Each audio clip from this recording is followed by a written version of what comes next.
Ready అవుతాము, ప్రార్థన చేస్తాము. మమ్మల్ని అతిథిగా ప్రేమిస్తున్న తండ్రి, నీ ఓర్పు, నీ సహనం, నీ ప్రేమ ఇది మనుషుల ఎవరి దగ్గర దొరకండి. దాన్ని అనుభవిస్తున్న మేము బ్రతకటం అంటే సుఖంగా ఉండటం అనుకుంటున్నాం. ఆ అజ్ఞానం నుంచి విడిపించి నీ మాటలతో కలిసిన వారిని, అయినా నీ మాటకు ప్రాధాన్యతనిచ్చిన వారిని, నీ గురించి ప్రయాసపడుతున్న వారి మధ్య ఉండటం, అది నీతో ఉండటమే కనుక నాయన నీ మాట మాకు కావాలి. ఇదిగో మేము బలహీనులం, మేము ఎలా ఉంటే నీకు ఇష్టమో మమ్మల్ని అలా తయారు చేయండి. అది దెబ్బ తగిలినా పర్లేదు నాయన, మందు కోసమే కాబట్టి మేము భరిస్తాము. తండ్రి మమ్మల్ని సిద్ధపరచండి, అనుకూలమైన మనస్సు మా శరీరానికి ఇవ్వాలి. ఎందుకంటే అది వినదు కనుక దాన్ని నలగొట్టుకునే బాధ్యత మాదే కనుక మమ్మల్ని అందరినీ సిద్ధపరచండి. లోకపు ఆలోచనలతో, మనసులో వేదనతో, బాధతో, నాయన వైరాగ్యంతో నేను ఇక్కడికి వచ్చి ఉండొచ్చు. నాయన మాకు తెలియదు, ఎందుకంటే మా లోకం ఆకర్షించేది వెళ్తుంది. కానీ మీ దగ్గరికి వచ్చాము, మమ్మల్ని లాక్కొచ్చి ఇక్కడ పడేశారు నాయన. అందరిని బట్టి మీకు స్తోత్రాలు. ఇది మా మంచికి, ఈ మంచి అయిన దానిని సద్వినియోగం చేసుకునే బాధ్యత మాత్రం మాదే కనుక నాయన మమ్మల్ని అందరినీ సిద్ధపరిచి ఈ వాక్యానికి తల ఒకేలాగా మమ్మల్ని స్థిరపరిచి బలపరిచినాను. పరిశుద్ధాత్మ నాయన మీ సహాయం మాకు ఉండాలి తండ్రి. పరిశుద్ధాత్మ వారి సహాయం కూడా దయచేయండి నాయన. కేవలం నీ బిడ్డలు విలువల మాత్రంగా ఉండకుండా వాక్య ప్రకారంగా ప్రవర్తించుకుంటున్నారు. సిద్ధ మనసు దయచేయమని యేసుక్రీస్తు వారి అతి పరిశుద్ధమైన నామమున ప్రార్థించి అడిగి వేడుకుంటున్నాను. వందనాలండి. వాక్యపు ఆలోచనలో మనిషి వెళ్ళటానికి మనిషి ఈ లోకాన్ని విడిచిపెట్టాలి. ఇది శరీరపరంగా విడిచిపెట్టాలి. చాలా కష్టమైంది. ఎందుకంటే ఈ లోకపు వ్యవహారాల్లో మన శరీరపు ఆలోచన, మన శరీరపు విధానాలు, సంస్కృతి, సాంప్రదాయాలు మింగిలైపోయింది. ఈ శరీరము మింగిలైపోయింది. దీనిలో ఒక ఆత్మ ఉందనే మర్చిపోయాం మనం. మర్చిపోయే కానీ నిజాన్ని మాట్లాడుతూ మనలో ఒక ఆత్మ ఉందని మర్చిపోయి నీకు అందరూ తెలుసు, నా చెయ్యి, నా కాలు, నా కన్ను, నా ఉప్పు, నా ఇల్లు, నా రక్తం, నా ప్రాణం, ఎందుకు నువ్వెవరు అంటే మాత్రం ఇది జోక్ అయ్యింది. ఎప్పుడో బాగా జోక్గా తీసుకున్నారు. కానీ నిజం ఇదే. నీ గురించి నీకు తెలియాలి. నీ గురించి నీకు తెలిస్తేనే దేవుడు అంటే ఏంటో తెలుస్తుంది. నేను ఎప్పుడూ అంటాను, అందుకే దేవుడు అంటాడు, నిన్ను నువ్వు పరీక్షించుకో, నీ గురించి నువ్వు ఆలోచించు. నీ గురించి ఆలోచన చేస్తే బ్రతకాల వద్దని తెలుస్తుంది. బ్రతకాలి అని తెలుస్తుంది. బ్రతకాల వద్దా అనే ఆలోచనలో నువ్వు కనుక దేవుని దగ్గరికి వస్తే ఖచ్చితంగా బతికి తీరాలి అని చూపిస్తుంది బైబిల్. ఎందుకు అంటే నా కోసం కాదు నేను పుట్టింది అనేది కాదని చెప్తుంది బైబిల్. మరి ఎవరి కోసం అంటే దేవుడి కోసం. ఆ దేవుడు ఎవరు? నిన్ను కన్నవాడు, ఆయన నిజమైన తండ్రి. ఇలాంటి మాటలు ప్రపంచంలో ఎక్కడ దొరకవు.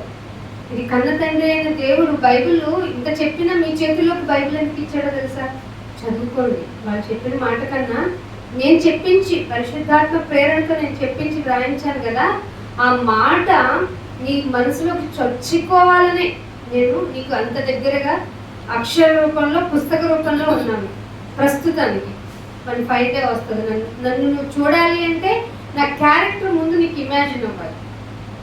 ఇమాజిన్ అవ్వాలంటే నువ్వు ఇక్కడ భూమి మీద అలాంటి ప్రాక్టికల్ లైఫ్ జీవించి చూపించాలి. అది కష్టతరమైంది. మనుషులు ఎవరు ఇష్టపడరు దాన్ని. అది ఇప్పుడు లోకపు అధికారంతో బాగా ఒక కలెక్టర్, ఎందుకు మా సార్ని తీసుకున్నాం, ఆయనకి ఎంతో మంది వర్కర్స్ ఉంటారు, ఎంతో బిజీ లైఫ్, తను అంత యాటిట్యూడ్గా వాళ్ళతో వర్కింగ్ చేయించలేదు అనుకోండి, ఆయన ఒక 0 లీటర్ అంటారు కదా. అలాంటి వ్యక్తి ఇక్కడికి వచ్చిన తర్వాత ఎలా ఉండాలి? అదే యాటిట్యూడ్తో ఏమైనా కనపడతారు? కనపడితే చెప్పండి. వాక్యం ఉంది, కనపడరు. ఇది పొగట్టానికి కాదు. ఇక్కడికి వస్తే అలర్ ఈక్వల్. ఎందుకంటే వాకింగ్ కిందకి వచ్చిన తర్వాత ప్రతి ఒక్కరు నేర్చుకోవాల్సిందే. చెబుతూ నేను నేర్చుకోవాలి, వింటూ మీరు అంతకంటే నేర్చుకోవాలి. అంటే చెప్తూ నేర్చుకున్నంటే నేను ఆల్రెడీ ప్రిపేర్ అయి ఉన్నాను, వంటను ప్రిపేర్ చేస్తాను. వడ్డించే విధానానికి అంత శ్రమ పడక్కర్లేదు. అంటే మైండ్ థింక్ చేయాలి, అంటే మీకు చెప్పడానికి. కానీ ఇక్కడ బాగా థింక్ చేయాలి, ఇక్కడి నుంచి రావాలి. అది నా శరీరం కష్టపడాలి, అది ఇంకొక సైడ్.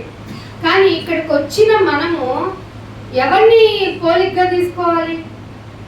యేసుప్రభు వారిని. ఆయన ఏం చేస్తాడు? తన సేవకులకి ఒక ప్రాక్టికల్ లైఫ్ ఇచ్చాడు. ఎంతగా అంటే డౌన్ టు ఎర్త్ ఉండాలి ఆయన. ఎట్లా ఉండాలి? శిష్యుల పాదాలను కడిగేశాడంట.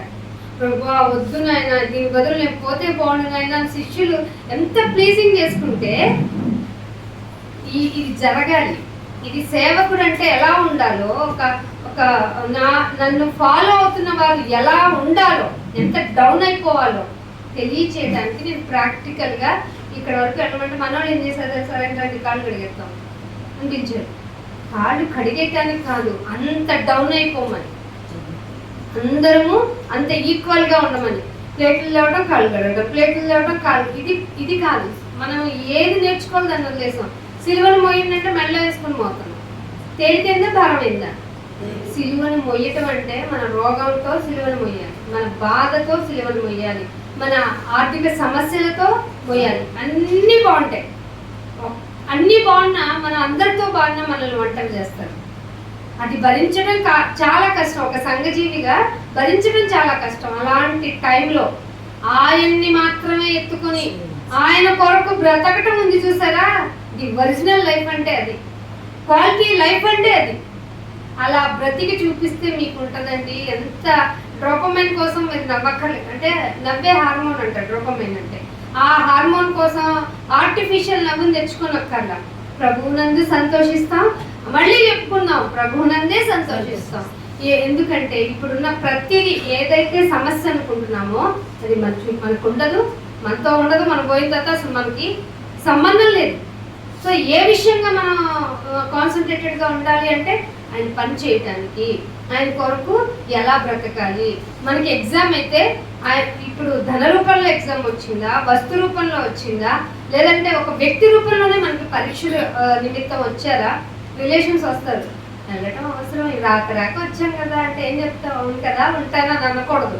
నువ్వు కూడా రా నాతో పాటు, గంటే కదా స్పెండ్ చేద్దాం. ఇది అమూల్యమైన సమయం. తర్వాత మిగతా టైం అంతా నీతోనే కదా ఉంటానని తీసుకొచ్చేయాలి. చాలా మంది చెప్తారు కదా, మేము రిలేషన్స్ వచ్చారని ఆగిపోయామండి అంటే వాళ్ళు చూసి జాలేస్తుంది, వీళ్ళు ఇంతగా తక్కువ నేర్చుకున్నారా అని. సో నువ్వు ఒంటరిగా ఉంటేనే దేవుని గురించి ఎక్కువ నేర్చుకోగలవు. రిలేషన్స్ మధ్యలోకి వెళ్ళామనుకో, ఆ పండుగ అంటారు, ఈ పుట్టినరోజు అంటారు, ఈ వివాహం అంటారు, అది అంటారు. ఇక మనకి ఏమవుతుందంటే తెలియకుండానే శరీరపరమైనటువంటి విషయాల్లో మింగిల్ అవుతాం. ఇంకా ఎక్కువ మంది కూడా ఫ్రెండ్స్ ఉండకూడదు, ఎక్కువ మంది కూడా బంధువులు ఉండకూడదు. ఎక్కువ మీలో ఒంటరి అయిన వాడు అని ఎందుకన్నాడు అంటారు? ఎప్పుడైనా గమనించారా? అంటే ఒంటరి అవమానేనా? మేబీ కదా అనిపిస్తుంది.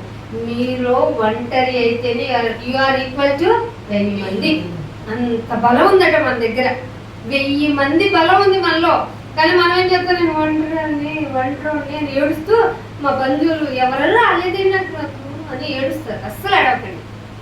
బంధువులు రాకపోతే థ్యాంక్ యూ నాయన, 1000 మంది ఎవరిని చూసి నువ్వు వచ్చావు, నాకు 1000 ఏనుగులు అంత బలం వచ్చింది, ఇక్కడ నుంచి కాపీ కొట్టుంటారు. 1000 ఏనుగులు బలం కాదు, అసలు 1000 మంది బలం. మనిషి కంటే బలవంతుడు దేన్నైనా సాధువు చేసుకునేది ఎవరు? మనిషే కదా. ఏనుగేముంది, ఎంత జంతువైనా దాన్ని సాధువు చేసేసుకుంటే అది మనతో పాటు వచ్చేస్తుంది. కానీ మనిషినే వంచలేము. మనిషి ఎందుకంటే ఫ్రీ విల్తో బతుకుతాడు కదా. ప్రతి విషయంలో స్వేచ్ఛ ఉంది. ఇలా చేస్తున్నావేంటి అని అడిగేవాళ్ళు ఎవరైనా ఉన్నారు? అడిగితే మన దగ్గర ఆన్సర్ ఉంది ఏంటి? నా ఇష్టం అంటావా? నా ఇష్టం మన దగ్గర బాగా బాగా అసలు ఎంతగా ఓల్డ్ డైలాగ్ అంటే ఇది. కానీ ఎప్పుడు ఫ్రెష్గా వాడతాం. నా ఇష్టం. మార్నింగ్ ఒక చిన్న విషయంలో సార్ నన్ను ఒకటి క్వశ్చన్ చేస్తే నా నోటి నుండి కూడా వచ్చింది. చాలా బాధపడ్డాను. నా ఇష్టం అంటే జోయల్గానే అనుకున్నాం కండి. తర్వాత ఇది ప్రాచీన స్వభావం కాబట్టే కదా బయటకు వచ్చింది. సో మన మాట తీరు కూడా చాలా బాగుండాలి. ఇంకేనా ఒక మాట చూపిస్తాను. సామెతల గ్రంథము అందరూ రాసుకోవడానికి ప్రయత్నం చేయండి. 18వ అధ్యాయము, సామెతల గ్రంథము 18వ అధ్యాయము 24వ వచనం. బహుమంది చెలికాండ్రు అంటే కింద ఇంగ్లీష్ లో కూడా ఉంది కదా, ఫ్రెండ్స్. నా ఫ్రెండ్ ఒక్కడ జాగ్రత్త అనుకుంటామా లేదా? చాలా స్కూల్ టైంలో, కాలేజ్ టైంలో ఎక్కువ ప్రయారిటీ ఎవరికి ఇస్తాం? మమ్మీ చెప్తే వినం, డాడీ చెప్తే వినం. డాడీ ఏం చెప్తాడు? అన్ని ఫెసిలిటీస్ ఇచ్చేది డాడీ, బట్ అన్నిటిని మనకి బాగా అనుకూలం చేసేది మమ్మీ. కదా, అస్సలు పట్టించుకో. ఎరా ఫ్రెండ్, వద్దులేరా ఫ్రెండ్ అంటే సింపుల్గా ఓకే లేరా అంటాం కదా. అని బైబిల్ చెప్తుంది ముఖ్య స్నేహితుడిని కూడా నమ్ముకోవద్దా లేదా. కానీ ఇక్కడ ఏం చెప్తున్నాడు, చాలా మంది అంటే నాకు ఫ్రెండ్స్ ఎక్కువ అండి, ఫ్రెండ్స్ సర్కిల్ ఎక్కువ అండి. ఇది ట్రూ అని ఎస్ అంట. అయితే దేవుడు ఏం చెప్తున్నాడు చూడండి, బహుమంది చెలికాండ్రు గలవాడికి నష్టం వచ్చేస్తుంది, నష్టం వచ్చేస్తుంది. బైబిల్ ఎంత బాగా చెప్పిందండి, ఫ్యూచర్ చెప్తుంది ఎప్పుడు. చాలా మంది గర్వంగా చెప్తూ బాధ వేస్తుంది, ఇది ఎప్పుడొకప్పుడు నష్టపోతాడు అని. మా వాడు చెప్తూ ఉంటాడు, మా పుట్టాడు బబ్లు, కానీ ఫ్రెండ్స్ అక్క, వాడి అక్క అంటూ అక్క అంటాడు కాబట్టి అర్థం చేసుకోండి. కానీ ఫ్రెండ్స్ ఇచ్చేపారు, ఇక్కడ మ్యాచ్ అక్కడ మ్యాచ్, మమ్మల్ని ఇద్దరిని వాక్యం చదువుకున్నాడు వచ్చేది, ఇద్దరు మధ్యలో కూర్చొని నా ఫ్రెండ్ ఇలా అన్నాడు, నా ఫ్రెండ్తో మ్యాచ్ ఉంది అది ఇదని చెప్తాడు. ఈ వాక్యం చూపించారు, రేపు మొహం ఆడిపోతున్నాడు, వాక్యం చూపిస్తే ఆగిపోతున్నాడు దేవుని దేవాలి. అందుకని బహుమంది చెలికాండ్రు నీకు ఉండాలా వద్దా, బైబిల్ చెప్తుంది. నువ్వు ఒంటరిగా ఉండాలి, ఒంటరిగా ఉంటేనే 1000 మంది గలవాడు. విరిగిపోవాలి, నువ్వు నలిగిపోవాలి. నేను ఎప్పుడు చెప్తున్నా, అందరి మధ్యలో ఉన్నాం అనుకో, వీళ్ళు ఉన్నారని ధైర్యం కలిగిస్తారు. బంధువులు, మిత్రులు, స్నేహితులు వీళ్ళందరూ ఏం చేస్తారంటే మనకి బహు భరోసా ఇస్తారు. నీ దగ్గర రూపాయి ఉన్నప్పుడు, అంటే నీ దగ్గర బెల్లం ఉన్నప్పుడు ఇకలాగా వచ్చేస్తారు. వన్ డే నువ్వు పర్స్ మర్చిపోయావు, లేదంటే నా దగ్గర ఏం లేదనో, వెళ్ళు లేదా సరేగా నేను వస్తా బయట అంటాడు. అప్పుడు ఎందుకు వెళ్తున్నాడు వీడు అర్థం కాదు. అదే నీ దగ్గర పర్స్ తీసుకుపెట్టు ఒక కట్ట పెట్టుకున్నట్టు వాడు చూపించు. ఇది మనిషి నైజం, వాళ్ళు తప్పు కాదు. వాడి దగ్గర ఉన్నాయి కదా, ఉంటాను నేను అంటాడు ఫ్రెండ్. అరే నాకు ఇంత చాలా మంది చెప్తారు మీకు నష్టం, నేను ఒక కాల్ చేస్తే నా ఫ్రెండ్స్ వచ్చేస్తారు. నెవ్వర్ అనుభవపూర్వకంగా చెప్తున్నాను. వద్దు, మన స్నేహితుడు ఎవరు? నేను మీకు స్నేహితుడిగా ఉంటాను, కానీ లోకపరమైన స్నేహాలను మాత్రం మీరు నమ్ముకోవద్దు, నష్టం పోతారు. సహోదరుని కంటే, ఏ సహోదరుడు? మనకు సహోదరుడు ఎవరు? మన అన్నయ్యని యేసు. ఈ రిలేషన్ ఏమో కొంతమంది భరించలేకపోతున్నారు. ఎలాగా కొట్టేసుకుంటున్నారు యూట్యూబ్లో, అన్ననొద్దండి ఎంత బాధండి, ఎంత తప్పండి. అన్ననొద్దన్న ఆయన మన తండ్రి అయినా దేవుడు అన్నప్పుడు మరి బాధ అంటారుగా. ఆయనే రిలేషన్స్ పెట్టారు కదా. ఏదో చెప్పుకోవాలి, హైలైట్ అవ్వాలని కాదని. వాక్యం తెలిసి కొద్దు నేనే పాపిన ఆయన, నేను తప్ప అందరూ మంచోళ్ళని అనిపిస్తుంది తెలుసా. వాక్యం ఎదుటికి వచ్చేటప్పటికి నేను చాలా చెడ్డదాన్ని అయ్యా, ఏంటి నాకు ఈ పరిస్థితి, ఇంత తెలిసి కూడా తప్పు చేస్తానా అనే ప్రశ్నించే మనస్తత్వమే ఉండాలి. నేను మంచోడిని అని నీ మనసు నీకు చెప్పిందంటే అప్పుడే పడిపోయినా. నీ సహోదరుని కంటే ఎక్కువ హిత్తియుండు స్నేహితుడు ఉన్నాడు ఆయన వెతుకు. ఉన్నాడు నీకు అసలు స్నేహితుడు అని వెతకాలి. కాబట్టి మనిషి జీవించే విధానము దేవుని కొరకు, దేవుడు స్నేహితుడే ఉండకపోతే నువ్వు చాలా నష్టపోతావు. అందుకని ఒక మాట చూపిస్తాను, మీరు మన వాక్య ప్రకారంగా మీరందరూ తెలిసిన వాళ్ళు కాబట్టి 1 కొరింథీయులకు రాసిన పత్రిక 12వ అధ్యాయం 1 కొరింథీయులకు రాసిన పత్రిక 12వ అధ్యాయం 7వ వచనం. అందరూ అర్థం చేసుకోవాలి.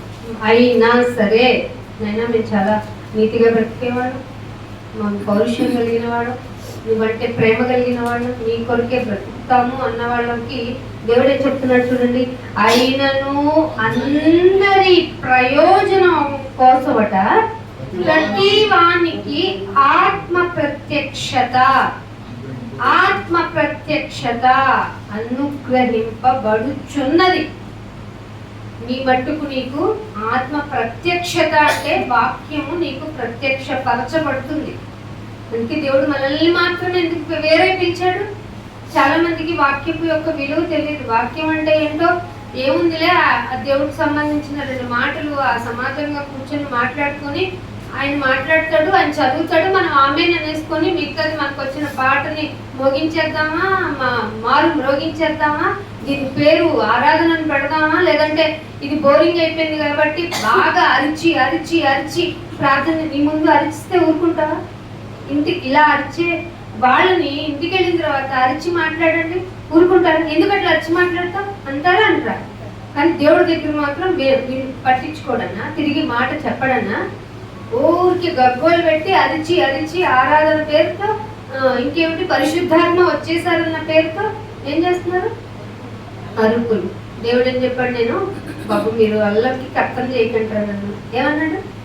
అల్లరికి కర్తన కాదని అంటే డీసెంట్ గా దేవుడు వాక్యం చెప్పిస్తే అరిచి అరిచి మిమ్మల్ని మీరు మోసం చేసుకుంటారు ఎందుకు? అందుకే అందరికీ ఆత్మ ప్రత్యక్షత అనుగ్రహింపబడింది. అంటే దేవుని దృష్టిలో ప్రతి ఆత్మ విలువైనది. నేను కూడానా? నేను కూడా. నువ్వు కూడానా? నువ్వు కూడానే. బిచ్చగడగా? అవును. కాకపోతే నువ్వు ఏది వెతకాలో దాన్ని వెతకల. దేన్ని వెతుక్కుంటే బాగుంటావో నీకు తెలిసినా నువ్వు చేయట్లా. నేను ఒక రోజు ఆఫీస్కి వెళ్ళి ఒక భిక్షగాన్ని చూస్తూ ఉంటాను.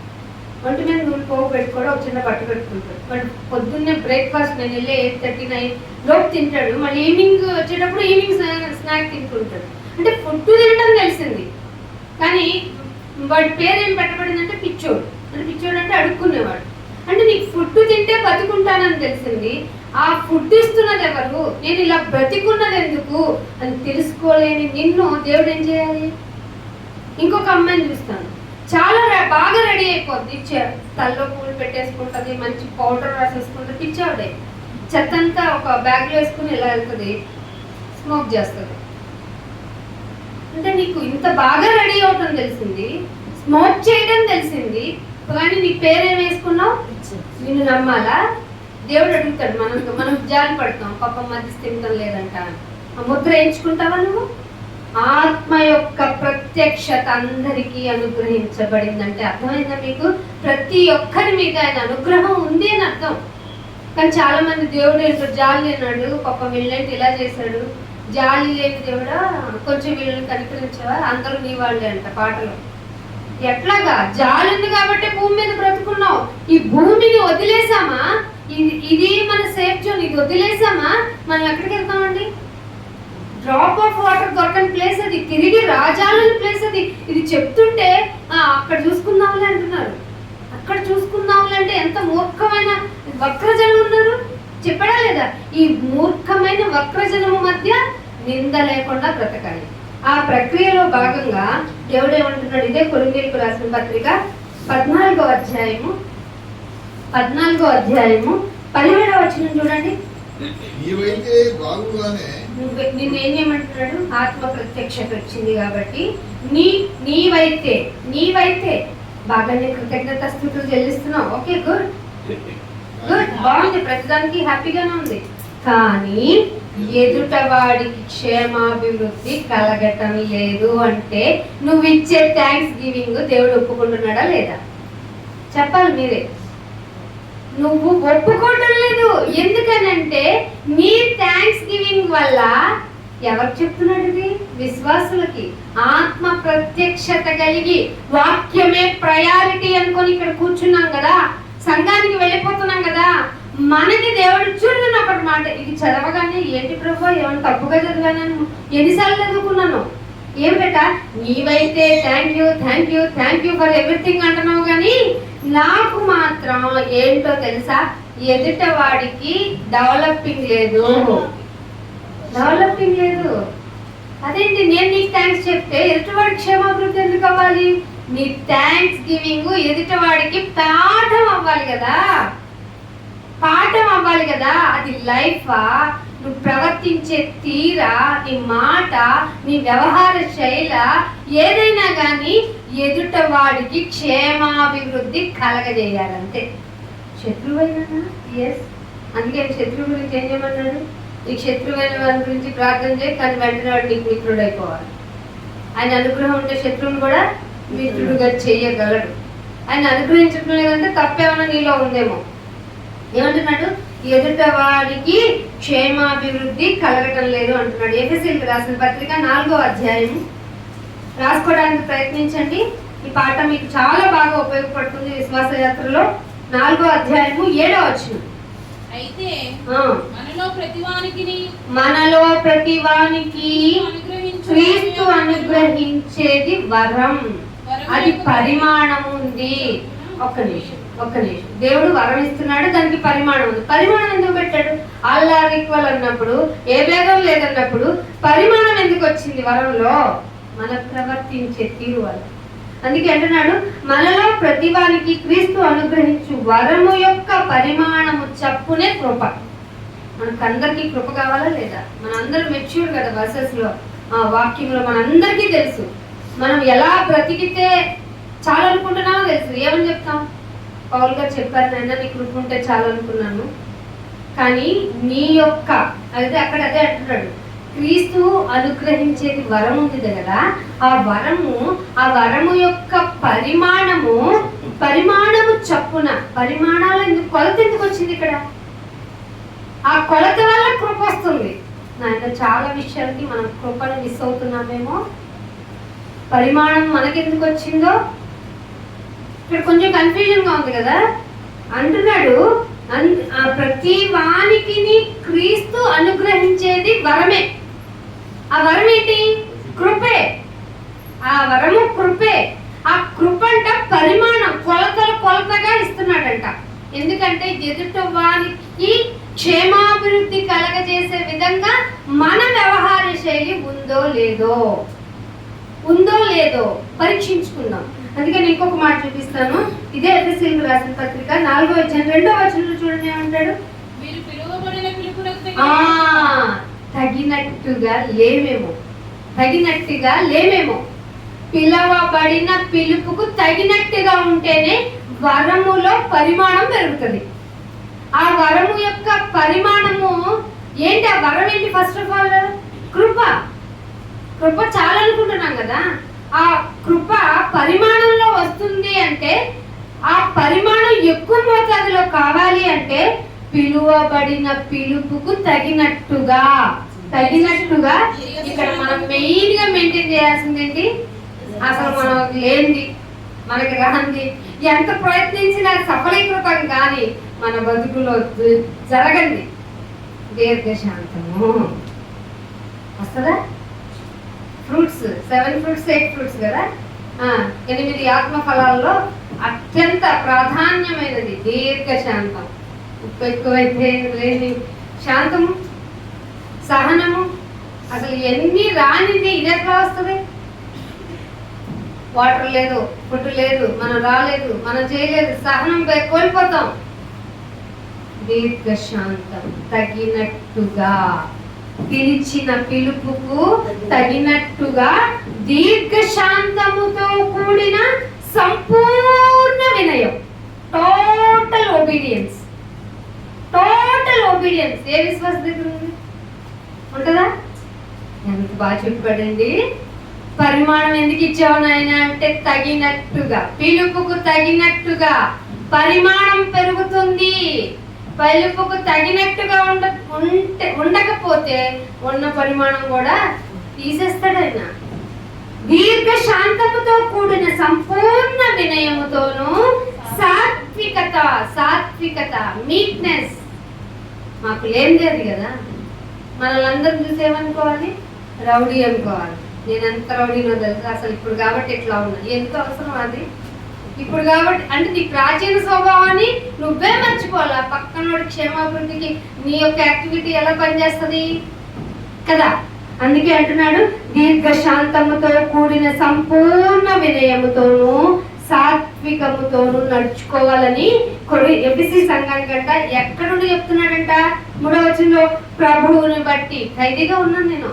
ఖైదీగా ఉంటే నా ఎమోషన్ ఏడుస్తూ ఉండాలి కదా, బాధతో ఉండాలి కదా, ఫీల్ అయిపోవాలి కదా, ఒంటరిని అనుకోవాలి కదా. ఎవరి గురించి ఆలోచిస్తున్నాడండి? సంఘాన్ని గురించి ఆలోచిస్తూ సంపూర్ణమైన వినయంతో సాత్వికంతో నడుచుకోవాలని ఖైదీనైన నేను మిమ్మల్ని ప్లీజింగ్ బ్రతిమిలాడుకుంటున్నాడు. ఎంత అవసరమైతే బ్రతిమిలాడుకుంటున్నాడు. చేస్తారు అసలు ఇలా ఉంటామా మనం? చెప్పడం ఈజీనే ఉంటామని. సంపూర్ణమైన వినయం ఉన్నప్పుడు, నేను ఉన్నప్పుడు కాదు, నేను లేనప్పుడు మరింతగా శ్రద్ధ కలిగి అన్నాడా లేదా? అవుతుంది. అది ప్రాక్టీస్ చేస్తేనే అవుతుంది. అందుకే ఇంకో మాట చూపిస్తాను. 1వ పేతురు రాసిన పత్రిక 4వ అధ్యాయం 10వ వచనం.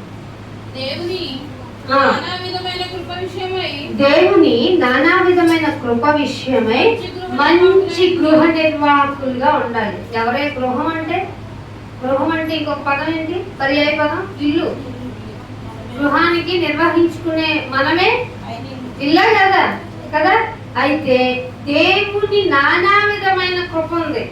ఎన్ని ఉన్నాయో చెప్పలేదు. నానా విధమైన కృప మంచి గృహ నిర్వాహకులై ఉండి ఒక్కొక్కడు కృపావరము పొందిన కొలది.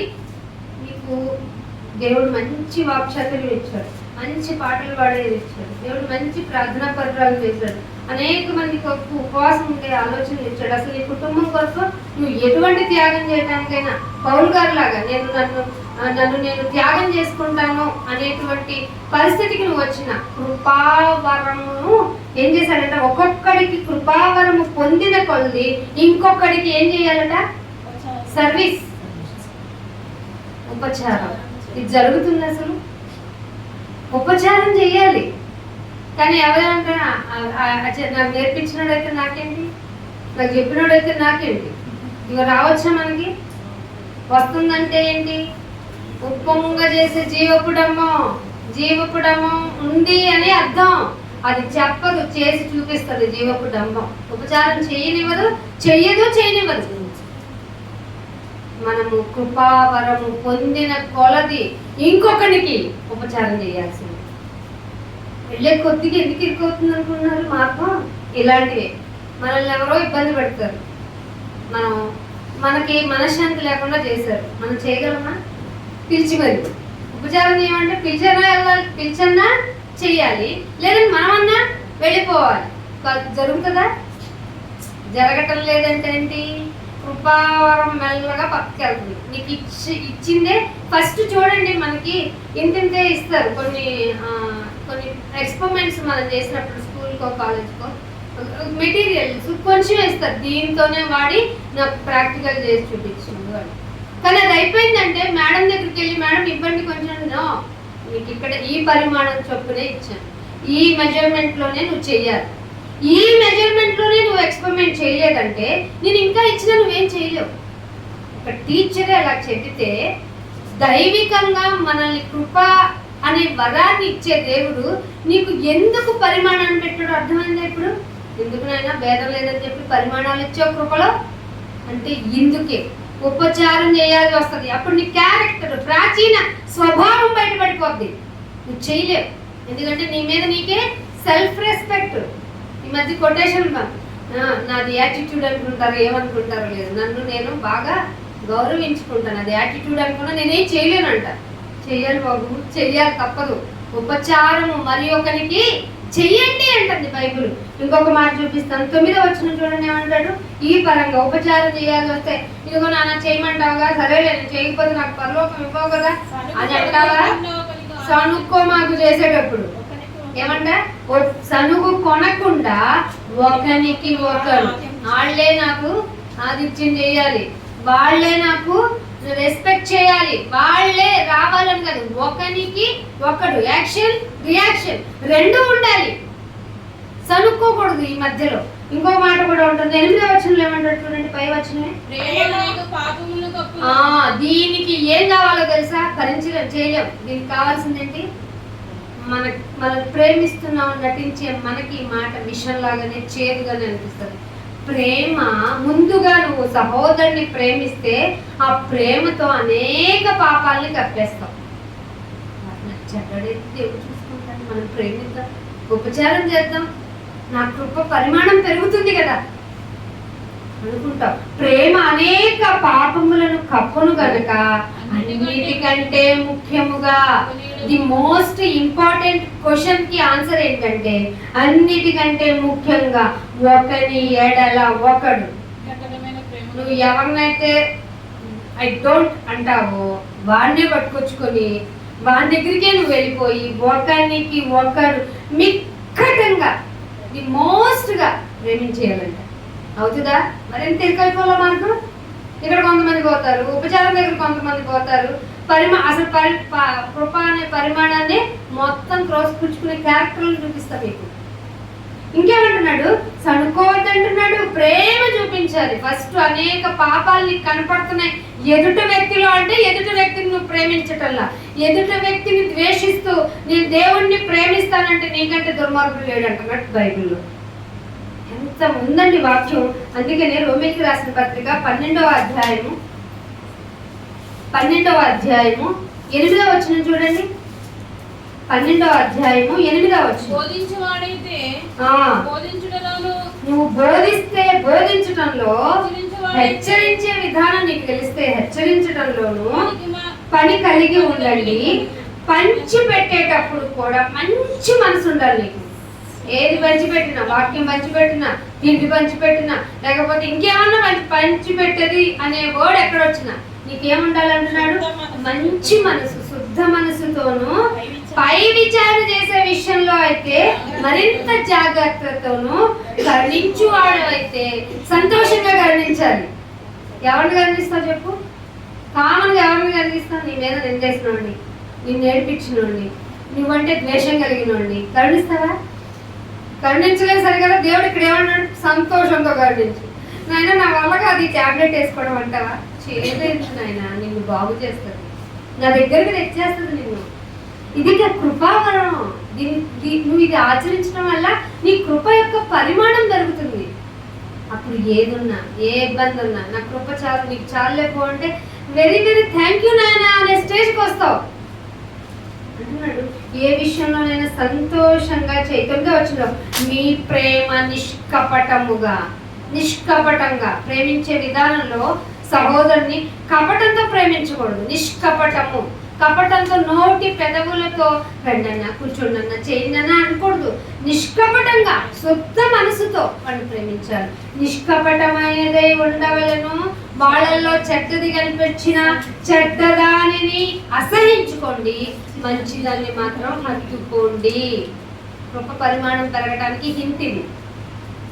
చెడ్డదానిని ఆశ్రయించుకొని మంచిదాన్ని చేయండి. 10వ వచనం అంటున్నాడు, సహోదర ప్రేమ విషయంలో, మళ్ళీ ఇక్కడికి వచ్చాడు, సహోదర ప్రేమ విషయంలో ఒకని యందు ఒకడు అనురాగం. ఎక్కడ సినిమాలో ఉంటాయి వాడు అనురాగం కదా, పాట ఉంటుంది చిన్నప్పుడు ఉండేవాడు. మీకు పంచుకోవాలి. మాకు ఇంట్లో టీవీ పెట్టలేదు, రేడియో ఉండేది కాదు. మా మమ్మీ టైం తెలుసుకోవడం, క్లాక్ కూడా పెట్టలేదు. మేము ఏ టైంకి లేస్తున్నాం అనేది తెలియకూడదు, చదవాలి. ఆ టైం క్లాక్లు కూడా మాకు తీస్తారు. మా మమ్మీకి టైం తేవాలంటే రేడియో పెట్టుకున్నాం. ఆ రేడియో కూడా పాట వస్తే కట్టేసేది, టైం కోసం పెట్టుకునేది. అలా వెళ్తున్నప్పుడు దారిలో మాకు రేడియోలో సాంగ్ వినిపించేది. ఈ వరల్డ్ అనురాగం అంటే ప్రేమకు మించినది. అప్పుడు తెలియదు. ఆ పాటలు ఏమో గుర్తు రాకపోవడం దేవుడికి ధన్యత. సహోదర ప్రేమ విషయంలో ఒకని యందు ఒకడు అనురాగము గలవారై, ఘనత ఎవరికన్నా వస్తుందంటే ఒకనికి మించి. ఏంటన్నా నీకంటే బాగా చెప్తున్నాడు అన్నాడు అనుకో, చెప్పలేదమ్ముడు అన్నాడు. ఏంటి ఆ చెల్లికి ఏంటి అంత ప్రాధాన్యత ఇస్తున్నారంటే, నాకంటే బాగా చెప్తే ఏమైంది, ఎవరైతే ఏమైంది. ఇవి తెలుసుకోండి. ఘనత నా ద్వారా దేవుడికి ఘనత వెళ్ళాలి కదా. నేను బాగా చెప్తే నా ద్వారా ఎవరికి వెళ్తుంది ఘనత? నాకెందుకు వెళ్తుంది? వచ్చినా నేను తీసుకోకూడదు. నా దేవుడు నాకు ఎంత తెలివిని, ఆ కృపావరాన్ని పరిమాణం చెప్పి పెంచి ఇచ్చాడు అంటే థ్యాంక్ యూ గాడ్ అని నేను ఎవరికి కృతజ్ఞత చెప్తాను? So you have to be. అందుకే అంటున్నాడు, ఘనత విషయంలో ఒకని కంటే ఒకడు గొప్ప. మేము అందుకే ఎప్పుడు మాకు మూల పాఠాలు నేర్పిన వాళ్ళు చాలా మాకు బేస్ నేర్పించేశారు అంతే అని చెప్తాం. అందుకు మేము కుటుంబాలను కోల్పోయాం చాలా సంవత్సరాలు. అందుకే దేవుడు ఏం చెప్పాడు, నీకు తల్లిని కోల్పోయావా నేను ఇచ్చేస్తా, తండ్రిని కోల్పోయావా ఇచ్చేస్తా. మీకు తెలీదు, సునీత ఆంటీ గారు పిల్లల్ని తీసుకొని వచ్చేటప్పుడు ఒక బాబు పేరు సురేష్, పేరేదో మింగిల్ అయి ఉండేది, భానుదో, ఇంకొక పేరేంటి చందు, ఇంకొక బాబు పేరు భాను, ఇద్దరు పేరు భాను, శ్యామన్ అనేవాళ్ళం. శ్యామ్ అనేవాళ్ళు, ఎస్ శ్యామ్ అనేవాళ్ళు. నేను బాగా మిస్ అయ్యేవాడిని మా బ్రదర్ని, మా సిస్టర్ని, ఫ్యామిలీ. మేము సత్యం తెలుసుకున్న తర్వాత ఏకంగా మమ్మల్ని వేలేసింది, దెయ్యం పట్టింది అన్నారు. అమ్మయ్య అనుకున్నా, థ్యాంక్ యూ అనుకున్నా. ఎందుకంటే యేసు ప్రభు అని అన్నారు కదా. ఇది సత్యవాక్యంగా తెలియకపోతే ఒంటరోళం అయిపోయి ఏడ్చేసి వచ్చేస్తాం అయ్యా అని అనేవాళ్ళం. మీరు మమ్మల్ని వదిలిపెట్టడం మాకు చాలా అవసరం అనిపించింది అప్పుడు. లేకపోతే ఇంత వాక్య ప్రవక్తలు తెలియదు కదా. అప్పుడు వాళ్ళని చూసి ఇలాగే మా బ్రదర్ కదా నాయన సురేష్, శ్యామ్, ఈ పేర్లు వినపడుతున్నాయి చాలు నాయన, అలా ఆదరణ పొందేవాడు. అందుకే దేవుడు అంటున్నాడు, ఘనత విషయానికి వచ్చేటప్పటికి మీరు ఒకరికంటే, నాకంటే పాట పాడేది ఆవిడ ఎక్కువ ఘనత. దేవుడికి చెప్తుంది కదా, తనే ఎలిజిబుల్ ఫర్ ప్రైడింగ్ అని చెప్పాలి. నేను చెప్తున్నాను కదా, ఎవరైనా నాకు వాక్యం బాగా చెప్పామంటే ఏం లాభం అంటా నేను. మీరు ఈ వాక్యం ఎంత బాగా చెప్పారన్నప్పుడు అనదర్ సైడ్ మీరు తీసుకెళ్ళి చెప్పించండి, అది దేవునికి ఘనత. కొన్ని చోట్ల మనకు అవరోధాలు వస్తున్నాయి, సాతాను కల్పిస్తాడు, అది పక్కన పెట్టండి. సాధ్యమైనంత వరకు వాక్యం బాగుంది అన్న వాళ్ళు ఏం చేయాలండి? అక్కడైనా అదే చెప్తా, వాక్యం బాగుంది ఏం చేద్దాం. వాక్యం బాగుంటుంది, అది దేవుని మాట. నా మాట అనుకో, చెత్త చెదారం ఆపు నీ సోది అనాల్సి వస్తుంది, అవునా కదా? అదే దేవుని మాట అయితే ఎంత బాగా చెప్తావమ్మా అంటారు. అది దేవుని మాట, పవర్ అది. సరే, ఇక్కడ ఏమంటున్నాడు? ఘనత విషయానికి వచ్చేటప్పటికి ఒకని కంటే ఇంకొకడు గొప్పగా ఎంచుకోండి, అప్పుడు సమస్య ఉండదు. నాకంటే ఆయనే గొప్పండి, నాకంటే ఆవిడే గొప్పదండి, నాకంటే. ఎందుకంటే సహోదర ప్రేమించాలి. ఆ ప్రేమించే విషయంలో మీకు అనురాగం ఉండాల్సిందే. ఆ అనురాగం కలిగి ఉంటే మీరు ఒకని కంటే ఇంకొకడు గొప్పవాడిగా, వానికి ఘనత కలిగేలాగా మీరే ప్రవర్తిస్తారు. ఎంత బాగా చెప్పిందండి వాక్యం. దీనికి మనం కొట్టుకోం కదా, తట్టుకోం కదా. ప్రైడ్ ఎవరికి వెళ్తుంది? భగవంతుడికి కదా. అందుకని ఇంకొక మాట చూపిస్తాను. ఇదే 12వ అధ్యాయం 11వ వచనం అంటాడు, ఆసక్తి విషయానికి వచ్చేటప్పటికి ఇలా గంత పైన ఎప్పుడు చూసినా వాళ్ళకి గంత వెళ్ళిపోతుంది, వాళ్ళే గొప్ప హైలైట్ అయిపోతున్నారు, ఇంకా నాదేముందని డల్ అయిపోమాక. ఆసక్తి విషయంలో మందం అయిపోకు, అందమాక ఆత్మ ఎందప్పుడు తీవ్రత పెంచుకో. ఇది మనకు కావాల్సింది. నీకు గంత రావాలంటే ఆత్మలో తీవ్రత ఉండాలి. అర్థమైందా? దేవుడు ఎంత బాగా చెప్పాడండి. ఘనత మనం ఎవరికి ఇష్టం ఉండదండి, పేరు ప్రఖ్యాతులు రావడం అంటే ఎవరికి ఇష్టం ఉండదు. దేవుడు అదే నీ మనసు తెలిసే చక్కగా రాయించాడు. నొప్పించక తానొప్పక తప్పించుకు తిరగడు ఆయన. మళ్ళీ నిన్ను ఒప్పించి తిరగతాడు. ఇది దేవుని మాట. తప్పించుకు తిరిగితే అది లోకపు మాట, ఒప్పించి తీరితే అది దేవుని మాట. అందుకే అంటున్నాడు, ఆత్మయందు తీవ్రత గలవారై ప్రభువుని సేవిస్తూనే ఉండండి. ప్రేమ అనురాగాన్ని మర్చిపోకండి, సేవిస్తూనే ఉండండి. ఆత్మయందు తీవ్రతను పెంచుకుంటాం. ఎలా పెంచుకుంటాం? మందుల మధ్య ఉంటే పెరుగుతుందా? స్నేహితుల మధ్య ఉంటే పెరుగుతుందా? నీ రక్త సంబంధుల మధ్య ఉంటే మళ్ళీ కొన్ని రోజులు బాగుంటుంది, 4వ రోజు ఏంటి నీ ఆస్తి అంతా నా ఆస్తి అంతా, నీదేంటి నాదేంటి, నువ్వు అసలు ఇంత తిన్నావు, చిన్నప్పుడు అంత గ్లాస్ వాటర్ తాగావు, ఇంత జ్యూస్ తిన్నావు, అసలు నీకు ఏమైనా ఇవి వస్తాయి. రక్త సంబంధులతో కూడా బ్రిడ్జ్ పెట్టుకో. దేవుడే ఉండాలి మీ మధ్య. అప్పుడు మీ మాట కూడా చాలా సాఫ్ట్గా అయిపోతుంది. ఒకని కంటే ఇంకొకడు ఘనతగా ఎంచుకోండి. ఇది బైబుల్ తప్ప ఇంకేం చెప్తుంది? ఏ గ్రంథం చెప్పగలదండి? చెప్పండి. ఎంత పవిత్ర గ్రంథం, ఎంత డిసిప్లైన్ గా మనం బ్రతకడానికి, మన లైఫ్ స్టైల్కి ఎంత మంచి మాటలు రాయించిందండి బైబుల్. ఇలాంటి బైబుల్ మీద మన మతం అని పేరేసి ఒక దూరంగా పెట్టేసుకుంటుంది. ఇది సాతాను యొక్క సంకల్పం. ఈ సంకల్పం అనే ఈ కోటని మనం పగలగొట్టి సత్యాన్ని ప్రజ్వలింప చేయాలి. మన నీతిని, ఆయన నీతి మన నోటి ద్వారా వెళ్ళిపోవాలి. అందుకు ప్రయాసపడాలి. ఆత్మ యందు తీవ్రత ఉంటేనే ఇది జరుగుతుంది. అందుకని ఇంకొక మాట చూపిస్తాను. కొరింథీయులకు రాసిన పత్రిక 14వ అధ్యాయం, 1 కొరింథీయులకు రాసిన పత్రిక 14వ అధ్యాయం 12వ వచనం. 14వ అధ్యాయము 12వ వచనం. మీరు ఆత్మ సంబంధమైన వరముల విషయమై ఆసక్తి గలవారు కనుక సంఘములకు క్షేమాభివృద్ధి కలుగు నిమిత్తము అవి నీకు విస్తరించినట్టు ప్రయత్నం చేయుడి. భాషతో మాట్లాడేవాడు. చాలు, 12వ వచనంలో మళ్ళీ భాషలు అంటే మళ్ళీ ఇంకో పాఠంగా వెళ్ళిపోతే మీకు తెలిసి భాషలు మాట్లాడకూడదు, అవసరం లేదు. దేవుడు అందరికీ మంచి తెలివినిచ్చాడు, చాలా భాషలు వచ్చేసింది. సో భాష గురించి చాలా సబ్జెక్టులో చెప్పాను. మీకు ఒకేలా అవైలబుల్ ఉంటే యూట్యూబ్లో చూసుకోండి. లేదు డౌట్ ఉందంటే ఇంకొకసారి పాఠంగా చెప్పుకుందాం. యాంగిల్ వేరే చేసి చెప్తాను మీకు ఇంట్రెస్ట్ కలిగేలాగా. ఇక్కడ ఏమంటున్నాడంటే, మీకు ఆత్మ సంబంధమైన వరాల విషయంలో ఆసక్తి ఉంటే ఆ ఆసక్తి ఎందుకు ఉండాలంట? ఏం జరగడానికి ఉండాలంట? సంఘ క్షేమాభివృద్ధి. అర్థమైందా? మీకు వరం ఉండాలి. ఆ వరం నీకు ఎందుకు ఉపయోగపడాలంటే, మీకు వచ్చిన ఆ వరం ముందు ప్రేమ కలిగి ఉండండి, అనురాగం కలిగి ఉండండి, ఆసక్తి విషయంలో మందులై ఉండకండి, కృపని పరిమాణాన్ని పెంచుకోవడానికి ఇవన్నీ చేయండి. ఈ లోపు మీకున్న వరాలన్నీ ఏ వరమైనా కానివ్వండి. అప్పుడు వరాలు లేవు కదా? ఎస్ లేవు, కానీ తలాంతులు ఉన్నాయి, అవునా కదా? వరాలు లేవు, తలాంతులు ఉన్నాయి. ఈ తలాంతు గురించే మత్తయి సువార్త 25వ అధ్యాయం ఎక్కడో పాటు పెట్టాడంట. ఇచ్చిన వాడిని డబల్ చేసిన వాడిని హ్యాపీ అన్నాడు. అది ఇంటికి వెళ్ళి చదవండి. మీకు టైం షెడ్యూలింగ్ అవ్వటానికి నేను అది ఎత్తటం లేదు.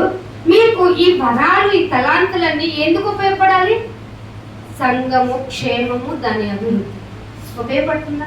మీకు ఇచ్చిన తలాంతు ఏమో ప్రేమించడం రాని మనకి మన తలాంతులు ఉపయోగించుకొని ఏం జరుగుతుంది? నేను స్ట్రిక్ట్ కాబట్టి ఎవరిని దగ్గరికి కూడా వాడలేదంటావా? ఒరే, నేను ఎంత దుర్మార్గుడినైనా దాన్ని డబల్ చేస్తే కదా నేను అప్రిషియేట్ చేస్తాను. నేను ఎట్లా ఉన్నావేట్రా, నేను ఎక్కడ ఏమన్నాడు ఆయనకి వేసేది చదవండి. ఇంటికి వెళ్ళి మత్తయి సువార్త 25లో అయితే అంటున్నాడు. ఇదే 1 కొరింథీయులకు రాసిన పత్రికలో 12వ అధ్యాయం చూడండి. 12వ అధ్యాయం 8వ వచనం.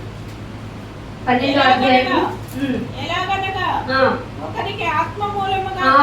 వరాలు అనుకున్నాం కదా, ఆ వరాలతో పాటు తలాంతులు అన్నాను కదా, దీనిలో కొన్ని సెగ్రిగేషన్ చేశాడు దేవుడు. వీటితో ఏమిటంటే ఒకనికి ఆత్మ మూలంగా బుద్ధి వాక్యం. ఎవరన్నా ఆ తలాంతి ఏంటో తెలుసా? ఎప్పుడు చూడు బుద్ధి వచ్చే వాక్యమే చెప్తాడు. ఆ బుద్ధి వచ్చే వాక్యం తలాంతి ఉన్నందుకు నువ్వేం చేయాలి? ఎప్పుడు చూడు మమ్మల్ని బుద్ధి చెప్తాడు అనాలా? అనకూడదు. ఎంత బుద్ధి చెప్పే వాక్యం, బుద్ధి వాక్యం చెప్పే తలాంతిని ఇచ్చావా అంటే నేను బుద్ధి మార్చుకోవాలనే కదా. ఐ విల్ అనాలి. తర్వాత మరి ఒకరికి ఆత్మను అనుసరించి జ్ఞాన వాక్యం. ఈ రెండు మింగిలినాడు బాగా హైలైట్ అవుతారండి. అది మన పెద్ద గారు చేసుకొని చూపించారు.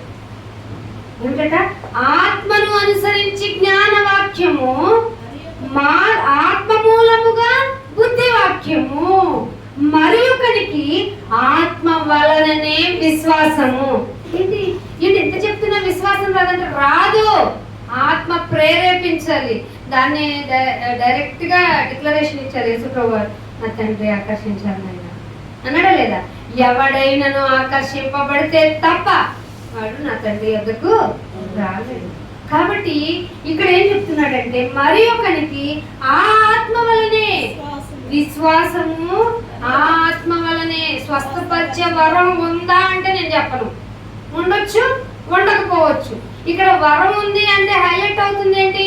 ప్రొఫెసీ ఆఫ్ గాస్పెల్ హైలైట్ అయిపోతుంది. స్వస్థత వరం ఉందని పిలవాల్సి వస్తుంది. సో నేను చెప్పను. స్వస్థపరిచేదైతే ఉంటది, ఉంది కాబట్టి పెద్దలందరూ కలిసి వెళ్ళి కొబ్బరి నూనె రాసి మీరు రండి నాయన నేను చూసుకుంటాను అన్నాడు. ఆయన కొబ్బరి నూనెకి ప్రార్థన చేయమల్లా అన్నాడా? మీరు ఎవరన్నా అడిగారా? పైగా పారాషూట్ ఒక కంపెనీని ఎందుకు ప్రమోట్ చేస్తున్నారు మీరు? మీకేమైనా కమిషన్ ఇచ్చిందా? కల్తీ నూనె ఎక్కువ కలుగుతుంది తెలుసా మీకు? ప్రతిదానికి కడుపు నొప్పి పారాషూట్ నూనె ఒంట్లోనే. మొన్న ఒక లేడీకి అంట నేను ఒక సువార్తికుడు చెప్తుంటే వింటున్నాను. ఆ లేడీకి ఏదో ప్రాబ్లం అంటే తాగిచ్చారంట కొబ్బరి నూనె తాగిచ్చారంట. ఆవిడని పోస్ట్ మార్టం చేస్తే ఆర్గాన్స్ మొత్తం కొబ్బరి నూనెతో నిండున్నాయంట. ఎంత మూర్ఖమైన భక్తి అంటే అసలు ఇది. అఫ్ కోర్స్ కొబ్బరి నూనె very very antibiotic, antiviral, anti fungal. మీరు ప్రపంచంలో మంచి ఔషధం ఏదన్నా ఉందంటే నిజంగా కోకోనట్ ఆయిల్. ఏది పారాషూట్ కాదు. మా సార్ని అడగండి చెప్తాడు ప్రాసెస్ ఎలా చేస్తే. అది వీకేఆర్ డైట్ లో కూడా ఫాలో అవుతున్నారు. దాన్ని వీకేఆర్ అంటే ఆయన పేరు కదా, ఒక డైటీషియన్ అన్ని ఇగో ఈ మందులు ఇచ్చేస్తున్నారు, ఈ మందుల ప్రపంచం అంతా తప్పు, ఒక కొబ్బరి నూనె తీసుకోండి మీకు అన్ని హ్యాపీ. అతను క్రీస్తు నమ్మినాడు కాదు. మీరేంటి పారాషూట్ ఆయిల్కి కొబ్బరి నూనెకి ప్రార్థన చేసి రాసుకోమని పంపిస్తారు? అసలు కొబ్బరి నూనె వ్యాపారమా? సంఘాలు బుద్ధి చెప్పుకోవాలి కదా. అందుకే బుద్ధి చెప్పే వాక్యం ఒకరికి ఇప్పిస్తాడు. ఆత్మ జ్ఞానం కలిగి ఆత్మీయ యొక్క జ్ఞానంతో ఒకరికి చెప్పిస్తాడు. అదే ఆత్మతో విశ్వాసాన్ని పెంపొందించుకునేలా చేస్తాడు. ఇలాంటివన్నీ కలగజేస్తున్నప్పుడు ఏం చేయాలట? అదే 31వ వచనంలో ఇదే అధ్యాయము. ఇక్కడ ఇన్ని వరాలు ఉన్నాయి కదా. కృపావరములలో శ్రేష్టమైనది ఏంటి చెప్పండి? బుద్ధివాక్యం, ఆత్మజ్ఞానం, విశ్వాసం కదా. కృపావరంలో శ్రేష్టమైన వాటిని ఆసక్తితో ఇష్టపడండి. నాయన నాకు స్వస్థత వరం అంటే ఏంటి బిడ్డ? ఉన్న కృపావరాన్ని పరిమాణాన్ని తీసిపడేస్తే పోతేమో అనిపిస్తుంది. ఉన్న కృపావరంలో శ్రేష్టమైన వాటిని ఆసక్తితో అపేక్షించి. ఇదంతా కాదు కానీ సర్వోన్నతమైన మార్గము. ఏంటది సర్వోన్నతమైన మార్గము? ఎక్కడో మీకు గుర్తు రావాలి, మాట ఎక్కడో గుర్తొస్తుందా? సర్వోన్నతమైన స్థలములలో నీకు మహిమ, నీకు స్తుతి కలగాలంటే నీ యొక్క హావభావ ప్రకటన, మాట తీరు, వ్యవహార శైలి మొత్తం మారిపోవాలి. ఎంతగా అంటే ఎదుటివాడికి ఉపచారం చేసేంతగా, ఎంతగా అంటే ప్రేమ నిష్కపటముగా, ఇంకా ఇంకా ఏవో చెప్పండి, సహనంగా, దీర్ఘశాంతంగా ఉంటే సర్వోన్నతమైన స్థలములలో దేవునికి మహిమ వచ్చేస్తుంది. ఇష్టమైన దేవునికి మహిమ రావడం అయితే మనకి మారాలి, మనం మారాలి. అందుకే ఇంకో మాట చూపిస్తాను. కొరింథీయులకు రాసిన పత్రికలోనే, మొదటి కొరింథీయులకు రాసిన పత్రికలోనే 14వ అధ్యాయంలో 1వ వచనం. అవునా, ఎవరికి ఉందండి ప్రయాస? ఈజీగా ప్రేమించేస్తాం, అక్క భోంచే అంటాం, అన్న భోంచే అంటాం, మంచినీళ్ళు, కూల్ డ్రింక్ అంటాం. ఇదే ఉన్న ప్రయాస. ఎందుకు ప్రయాసపడాలో అర్థమైందా మీకు? మనం ప్రయాసపడాల్సింది మనల్ని శత్రువులు చేసుకున్న వాళ్ళ కోసం. ప్రేమ కలిగి ఉండుటకు ప్రయాసపడండి. ఇది ఎప్పుడు వస్తుందో తెలుసా? సంపూర్ణమైన వినయం దేవునికి చూపించినప్పుడే. ప్రేమ కలిగి ఉండటకు ప్రయాసపడండి, ఆత్మ సంబంధమైన వరములను ఆసక్తితో అపేక్షించినట్టు కోరుకోండి. విశేషముగా మీరు ఇది మనకు లేదు. పొద్దున్న చెప్పాను ఒక మాట, సీక్రెట్ ఎవరిది చెప్పాను కదండి. సీక్రెట్ ఎవరిది? దేవుడిది. మనం వెళ్ళి మీకు పిల్లలు కొడతారు, మాకు తెలుసు సీక్రెట్ దేవుడికి. ఎవరు చెప్పమన్నారు?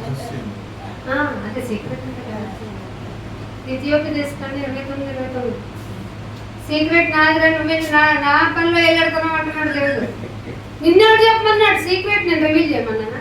ఆడపిల్లలు పడతావు, మగపిల్లలు పడతావు, నిన్ను ఎవరు చెప్పమన్నా? అయితే లేక ఈ 2 జెండర్సే కదా. ఇది కాక నువ్వేం చెప్తావు? చెప్పలేవు కదా. మరి ఇది సీక్రెట్ అంటావేంటి? తప్పు కదా, దేవుడిని భ్రమపడుతున్నావు కదా. అందుకే అంటున్నాడు ప్రేమ కావాలి. ఫస్ట్ ప్రేమ కలిగి ఉండటానికే ప్రయాసపడండి. అందుకని మత్తయి సువార్త 20వ అధ్యాయము మత్తయి సువార్త 20వ అధ్యాయము 28వ వచనం. అలాగే మనిషి కుమారుడు మీరు అందరికంటే గొప్పోడు తెలుసా? ఎంత గొప్పోడండి ఆయన? విడిచిపెట్టకూడని భాగ్యం అది. ఏంటది? పరలోకంలో తండ్రి దగ్గర. అసలు అది విడిచిపెట్టుకోకూడదు తెలుసా? దాన్ని ఈజీగా వదిలిపెట్టాడండి. ఎవరి కోసం? ఉపాసులు అంటే మన కోసం. అంతే కదండి. మనం ఎవరికి కౌంటబుల్ అంటే లోకంలోనే కౌంటబుల్. అలాంటి మన కోసం ఆయన విడిచిపెట్టాడా? మనుష్య కుమారుడు పరిచారము చేయించుకొనుటకే రాలేదు. నీకు మోరలు, నీ హీరో ఎవరై ఉండాలో తెలుసా? ఈ లోకంలో హీరోలందరూ బూటుకాలకి వేసేయించుకుంటారు, పూలు చల్లించుకుంటారు, ఏవేవో ఎన్నో లీటర్లు పాలాభిషేకం చేశారు. అయ్యో పిల్లలు ఆకలితో అలమటిస్తున్నారే, ఆ హీరో ఒక్క మాట చెప్తే వీళ్ళు చేస్తారా చేయదా అని చెప్పడు.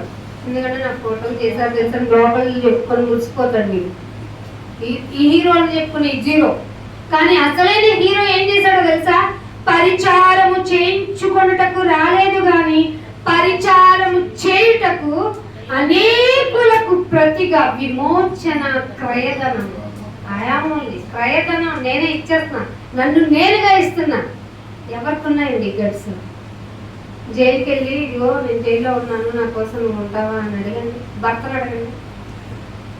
ఉంటే ఉన్నాళ్ళు ఈ నోటి దూల వల్ల ఇలా అయ్యో అంటాడు. అంటాడంట నీకు ఇలా జరగాల్సిందే అంటది భర్తని. అదే సహోదరుడు నీకు ఎప్పటి నుంచో నీకు ఇలా జరగాలనుకుంటున్నాడా, దేవుడి నుంచి తీర్పు అనుభవించు అంటాడు. అని మన యేసయ్య మంచి పరిచయం. నమ్మండి, ఆయన తప్ప ఎవరిని నమ్మకండి. ఏమంటాడు తెలుసా? అనేకులకు ప్రతిగా క్రయధనము చెల్లించుటకు తన ప్రాణాన్నే. క్రయధనం ఏమిటంటే తన ప్రాణం ఇస్తామండి. మనం ప్రాణం కొంచెం సగం శిక్ష ఏమంటే నాకు కొరడా దెబ్బలు 10 ఎత్తున్నారు కొన్నాయి, ఇదన్నా తీసుకున్నాము అనుభవిస్తే అనుభవించింది, కర్మ నువ్వే అనుభవించారు అంటారా అంటారా?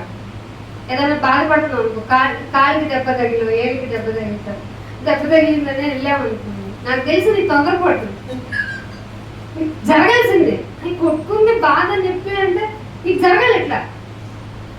పోటు మీద పోటు, రోకటి పోటు, పోటు మీద, దెబ్బ మీద, నొప్పి మీద మళ్ళీ రోకటి పోటు వేస్తారు.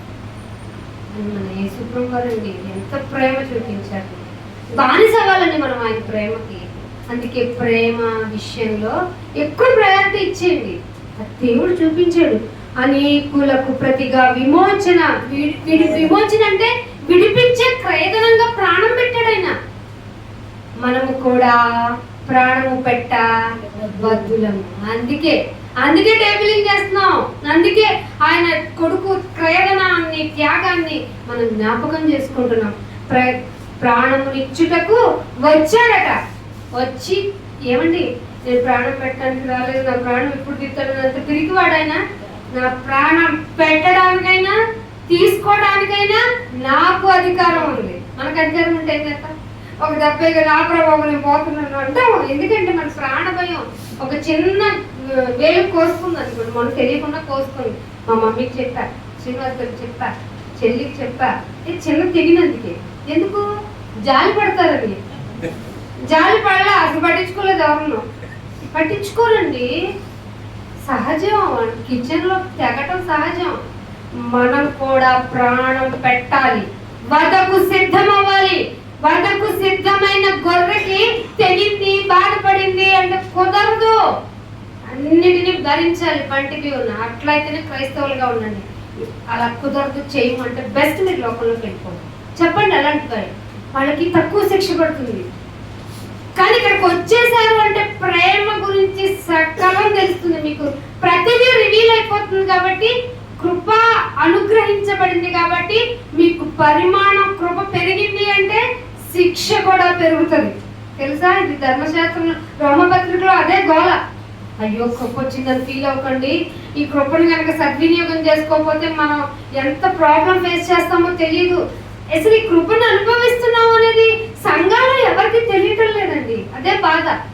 అందుకని ఇంకొక మాట చూపిస్తాను. ఇదే కొరింథీయులకు రాసిన పత్రిక 4వ అధ్యాయము, 1 కొరింథీ 4వ అధ్యాయము 7వ వచనం. 1 కొరింథీ 4వ అధ్యాయం. నీకు ఆధిక్యము కలుగజేయవాడెవడు? నీకు ఆధిక్యం ఇచ్చేవాడెవడు? నీకు కలిగిన వాటిలో పరుని వల్ల నీవు పొందిందేంటి? పొందుంటేయో పొందనట్టు నువ్వు అతిశయింపనేలా? యేసుప్రభు వారు క్వశ్చనింగ్ మనం అన్నీ నాకు వచ్చేసాయి నాన్న, నేను బాగా బతికి చూపిస్తున్నాను. మీకోసం మీటింగ్లు పెడుతున్నాను. ఇంకో కుదిరితే ఆదివారం మేము ఇక్కడ కలిసిపోతాం. అన్నీ నేర్చుకుంటున్నాం. ఏం పొందాను? పొందినట్టున్నావు కానీ పొందలేదు. తెలుసా నీకు? అదే చెప్తున్నాడు.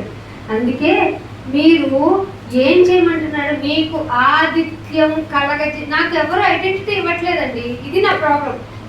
అసలు నీకు ఆదిత్యం కలగజేసేది ఎవడు అనుకుంటున్నావు నువ్వు? ఏమంటాడు దేవుడు? నిన్ను హైప్ చేసేది ఎవరు? నీకు ఈ క్వశ్చన్ తెలుసా? నేను ఇంత పరిచయం చేస్తున్నాను, నన్ను ఎవరు గుర్తించటం లేదు, నన్ను ఎవరు పట్టించుకోవట్లేదు అంటావేంటి? నీకు ఆధిక్యత కలగజేయాల్సింది ఎవరో నీకు తెలుసా? తెలిస్తే నువ్వు బాధపడవు, వేదన పడవు, పట్టించుకో. అదే అంటున్నాడు. నీకు కలిగిన వాటిలో పరుని నుంచి వచ్చిందేంటి? నీకు ఇప్పుడు చాలా ఇచ్చాను నేను. కృప పరిమాణాన్ని బట్టి నీకు చాలా ఇచ్చాను. అసలు ఆయన వాక్యంలో పోషింపబడటమే మనం పొందుకున్న అత్యధిక పరిమాణపు కృప. ఇది లేకపోతే మనం ఊరికే పడిపోతాం తెలుసా? అదే అంటున్నాడు. నీకు కలిగిన వాటిలో నాకు పక్కోడి నుంచి ఇచ్చింది నాయన అనేది చెప్పు. నువ్వు చూద్దాం. ఏమనుందా? లేదే. నీకు ఆధిక్యత కలగజేయాల్సింది, నిన్ను ప్రైడ్ చేయాల్సింది, నిన్ను నేను ప్రసిద్ధి చేసుకోవాల్సింది నేనే కదా. నాకు తెలుసు కదా. కాదంటావా? నీ పక్కన నుంచి వచ్చిన నీకు ఉపయోగకరమైన ఏంటో చెప్పు చూద్దాం. అదే అంటున్నాడు ఆయన.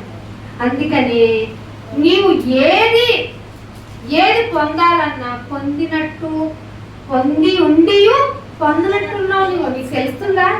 ఎందుకంటే నీకు నీవే ఆధిక్యత కలగజేసుకున్నావు. నన్ను ఎవరు గుర్తించట్లేదని నన్ను నేనే గుర్తుపెట్టుకొని నన్ను నేనే పొగుడుకుంటున్నాను. ఎవడైనా నిన్ను పొగిడాడంటే జాగ్రత్త బాబు అన్నాడా లేదా దేవుడు? పొగడనీకండి ఎవరు. పొగిడితే నెమ్మదిగా సరేనమ్మా వాక్యం నేర్చుకున్నాను. వాక్యం ఇంకొక రెండేనండి. అప్పుడు నిన్ను పొగిడాడా? నీకోసమైనా కూర్చుంటాడు గంట. వాక్యం వెళ్ళిపోతుంది కదా చెవుల్లోకి, సాక్షార్థం అయిపోతుంది కదా. అందుకని ఇంకొక మాట చూపిస్తాను. మత్తయి సువార్త 24వ అధ్యాయం ముగించేస్తున్నానండి, దగ్గరికి వచ్చాను. మత్తయి సువార్త 24వ అధ్యాయము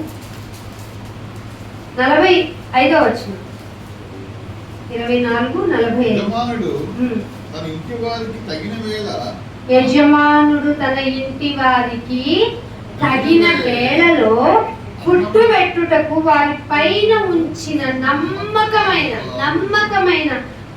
పనివాడు, నమ్మకమైన వాడు, బుద్ధిమంతుడైన దాసుడు ఎవరు? యజమానుడు పెట్టాడు మనల్ని కృపావరాల్లో పరిమాణం కలిగించి, అమ్మ పుట్టు పెట్టండి. ఎవరు పెట్టాలట అక్కడ?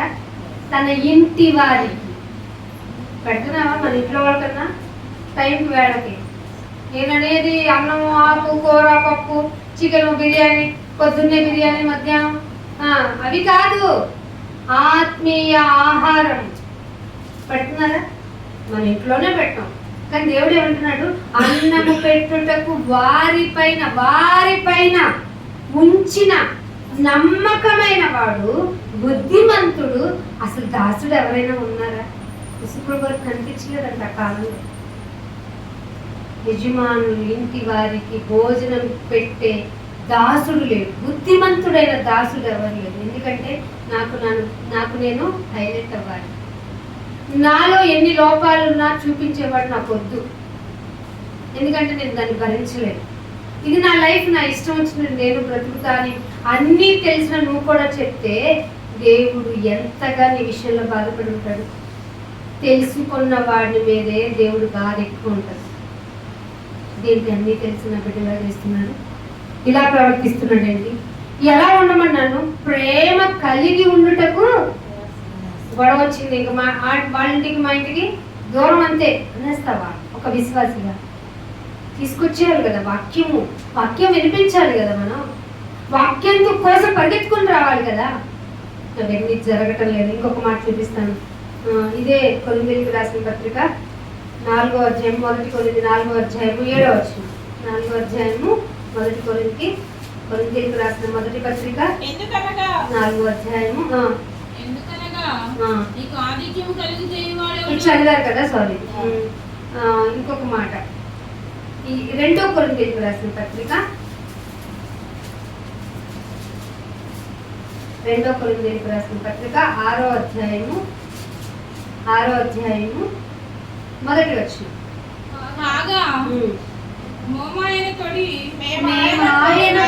పరివారమై మీరు పొందిన దేవుని కృపను, అది మీకు మీరు ప్రఖ్యాతి చేసుకోవాలన్నా, మీరు హైలైట్ అవ్వాలన్నా, అసలు ప్రేమించటం మర్చిపోయి, దీర్ఘశాంతం చూపించకుండా, సంపూర్ణ విధేయత చూపించకుండా ఉంటే ఏంటి వ్యర్థం చేసుకున్నట్టు? మనకు మనమే దేవుని కృపను వ్యర్థము చేసుకున్నట్టు. అర్థమైందా? ఎక్కడి నుంచి ఎక్కడికి వచ్చామండి? కృపావరాలని పరిమాణంగా ఇచ్చిన దేవుడు ఎలా ప్రవర్తిస్తున్నావో చూసి నీకేం చెప్పాడు? ఆయన కృపను వ్యర్థం చేసుకోకరా చెప్పాడా లేదా? అందుకని నువ్వు కొరింథీయులకు రాసిన పత్రికలోనే 1 కొరింథీయులకు రాసిన 3వ అధ్యాయం 10వ వచనం. లాస్ట్ వచనానికి వచ్చేసాను. 1 కొరింథీ 3వ అధ్యాయము 10వ వచనం. ఏమనుగ్రహించాడట? దేవుడు అనుగ్రహించిన కృపతో పౌలు గారు ఏం చేశాడంట? నేర్పరితనం నేర్చుకున్నాడంట. ఎలా ఉండాలి మనుషులతో, ఏం చేయాలి మనుషుల లోపం ఉంటే, మనుషుల్ని ఎలా ప్రేమించాలి, ఎంత ప్రేమించాలి, నన్ను నేను ఎంతగా దాసుడిని అయిపోవాలి, ఎవరికి విధేయత చూపించాలి, ఎంత చూపించాలి, నేను ఎక్కడి వరకు డౌన్ అయిపోవాలి, ఆ విషయాలన్నింటిలో నేర్పరితనం వచ్చిందంట. ఒక రోజు రుమ్మ కొట్టి వచ్చిద్దా? మనం వచ్చేదే వారంలో ఒకసారి వచ్చిద్దా? ఇక్కడ వింటావు, రేపు ఈ మాటలు అసలు గుర్తు కూడా ఉన్నాం. నీలో నేర్పరితనం ఎలా వస్తుంది? వాక్యం చదువుకోవాలి, చదువుకొని వాటిని గ్రహించి అవలంబిస్తే తప్ప నేర్పరితనం రాదు. అందుకే అంటున్నాడు, నేను నాకు అనుగ్రహించిన వరంతో నేర్పరినై శిల్పకారుని వలె. ఎలా వేస్తాడండి శిల్పకారుడు? చాలా టెక్నికల్ గా నన్ను చెక్కుతాడు. ఒక మనిషిని కూడా నువ్వు అలా చెక్కాలి. అబ్బా నాకు తగులుతుంది నీ దెబ్బ అంటే పర్లేదమ్మా, వచ్చుకు మంచిగా ఒక షేప్ తీసుకొస్తాడు, ఒక స్ట్రక్చర్ నీకు తీసుకొస్తాడు. దేవుడు వాక్యం ఇది. తప్పు పట్టుకోమాక. దేవుడు మనల్ని శుద్ధీకరించడానికి చేసేదని ఒక నేర్పరితనం నీకులో రావాలి. ఎవరైనా నొప్పి కలిగింది, బాధ కలిగింది అంటే, అందుకని శిల్పకారుని వల్లే పునాది వేశాను, మరి ఒకడు దాని మీద కట్టుతున్నాడు. ప్రాబ్లం ఏంటి? పునాది వేశాడు, నేను పునాది వేశాను నేర్పండి, వేరొకడు కడుతున్నాడు, కన్స్ట్రక్షన్ జరుగుతుంది కదా. ప్రతివాడు దాని మీద ఎలాగూ కట్టబడుతున్నాడు అనే జాగ్రత్త తీసుకోవాలంటే, సింపుల్ జాగ్రత్త ఉండాలి. ఎలా కట్టబడుతున్నామో అనే జాగ్రత్త ఉండాలి. ఈలోపు శరీరం కృషిస్తే నో ప్రాబ్లం, ఈలోపు దుఃఖం ముంచెత్తితే డోంట్ కేర్, ఈలోపు ఆర్థిక ఇబ్బందుల చుట్టూ ఈగలా చుట్టుముట్టేస్తే అందుకే సింపుల్. అందుకే అంటున్నాడు, ఎలాగూ కట్టబడుతున్నావో జాగ్రత్తగా చూసుకో. ఈ జాగ్రత్తగా చూసుకునే ప్రక్రియలో ప్రేమ కలిగి ఉండడానికి ప్రయాస ఆఫీస్కి వెళ్ళడంలో ప్రయాస, వంట చేయడంలో ప్రయాస కలిగి ఉండాల్సిన దానిలో కష్టపడాలి. లాస్ట్గా ఒక మాట చూపించి ముగించేస్తాను. కొరింథీయులకు రాసిన రెండవ పత్రిక 8వ అధ్యాయము 21వ వచనం. 8వ అధ్యాయము 21వ వచనం. ఎలయనగా ప్రభు దృష్టి యందు మాత్రమే గాక. బాబాయ్ నైనా నీ దృష్టిలో నేను హ్యాపీగా ఉంటే చాలు నైనా అంటావా? No I'm including someone. ఏంటట? ఏలయనగా ప్రభు దృష్టికి మాత్రమే కాక మనుషుల దృష్టికి, గుర్తుపెట్టుకో, మనుషుల దృష్టి యందును యోగ్యం. ఇవి యోగ్యం, ఇవి చేస్తే మనుషుల దృష్టిలో యోగ్యంగా ఉంటుందన్న వాటి మీద కూడా శ్రద్ధగా ఆలోచించుకోవాలి. ఆలోచిస్తున్నావా? ఆలోచించవా? అవసరం లేదనుకుంటున్నావా? దేవుడు ఒక మాట చెప్తున్నాడు చూడండి. లూకాసు వార్త 16వ అధ్యాయం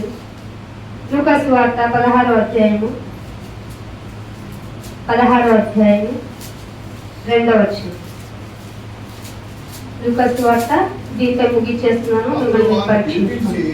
అయితే పిలిపించి నిన్ను గూర్చి, శిష్యుల్లో అంట ఒక ధనవంతుడు ఉన్నాడంట. ధనవంతుని వద్ద ఒక గృహ నిర్వాహకుడు ఉన్నాడంట. తెలుసు కదా పై వచ్చిన ఆస్తంతా పాడు చేస్తున్నాడంట. అది నేరం. నీకు ఇచ్చిన కృపావరాన్ని కూడా నువ్వేం చేస్తున్నావు? పాడు చేస్తున్నావు, అంతే కదా. నాకు చదువుకున్నాం కదా, వ్యర్థం చేసుకుంటున్నారంటే ఏంటి? పాడు చేసుకోవడమే కదా. అందుకే అంటున్నాడు, ఇక నిన్ను పిలిపిస్తాడు దేవుడు. పాడు చేస్తున్నా అంటే నీకు టైం అయిపోయిందని అర్థం. నిన్ను పిలిపించి నీ గృహ నిర్వాహకత్వపు లెక్క నాకు చెప్పు. నిన్ను అడుగుతాడా? అడగడా? పంపించానా? పరిమాణం లెక్కించి ఇచ్చాను. అసలు నీకు చాలా తింగరుడు, నువ్వు ప్రాచీన స్వభావం మాడికి బయటపడుతుంది. అందుకే కొంత చేసి మరీ ఇచ్చా, మారుతావని. కొంచెం చేంజ్ అయితే నీ లైఫ్ పరిమాణం పెంచుదాని అనుకున్నా. ఏంటి వ్యర్థం చేసుకొని వచ్చావు కృప? లెక్క చెప్పు. ఎవరిని అడుగుతాడు? ఈ గృహ నిర్వాహకత్వం ఎవరికి వచ్చింది? మన గురించి మనకే కదా. నిన్ను గురించి లెక్క అప్పగించాలి. ఇక నీవు ఇక మీదట గృహ నిర్వాహకుడవై ఉండకూడదు. కమాన్ అంటే ఎక్కడ తీసుకెళ్ళి పడతా? నిన్ను నరకంలో పడేస్తా. కృపని వ్యర్థం చేసుకుంటే గృహ నిర్వాహకానికి అర్హుడవి కాదు. ఇదే పాఠం. కాబట్టి మీ గృహ నిర్వాహకత్వం ఎంతవరకు యూజ్ చేసుకుంటున్నారు? కృప పరిమాణాలు ఎలా పెంచుకుంటున్నారా? ఉన్నది వ్యర్థం చేసుకుంటున్నారా? పరీక్షించుకొని బలలో చేతి వేద్దాం. ప్రార్థన. తండ్రి, మీ గురించిన ఆలోచన కలిగి ఉండటం సామాన్యమైన విషయం అయితే కాదని అర్థమవుతాము. కృపావరాలు అనుకుంటూ వాటిని శరీర సంబంధమైన వాటితో మింగిల్ చేసి అసలైన విషయాన్ని మరుగున చేసేసిన ఈ నకిలీ క్రైస్తవ్యం నుండి మమ్మల్ని వేరుపరిచి మీ గురించి నేర్చుకోవటానికి, మరింత లోతుగా వెళ్ళి మమ్మల్ని మేము సరి చేసుకోవటానికి మాకు ఇచ్చిన ఈ చక్కటి అవకాశం బట్టి మీకు స్తోత్రాలు. ఆత్మస్వరూపి అయిన మీ ఎదుట మేము నిలబడాలి అంటే మా గృహ నిర్వాహకత్వం చాలా జాగ్రత్తగా ఉండాలి. ఆ సందర్భంలో ఆ ప్రక్రియలో భాగంగా ప్రేమలో ప్రయాసపడాలి, దీర్ఘశాంతం చూపించాలి, సంపూర్ణ విధేయత ఉండాలి. ఇలా చెప్పుకుంటూ పోతే మా జీవితకాలం సరిపోతుందని మా క్రియలు చూపించడానికి. గంట కలగజేసేవాడు ఎవడు అని మాకు క్వశ్చన్ చేశారు. మీరు మాకు గంట కలగజేస్తారు అవసరమైతే, కానీ మీ కుమారుడే పరిచారం చేయటానికి వచ్చాడు తప్ప పరిచారం చేయించుకున్నటప్పుడు రాలేదని చెప్పాడు.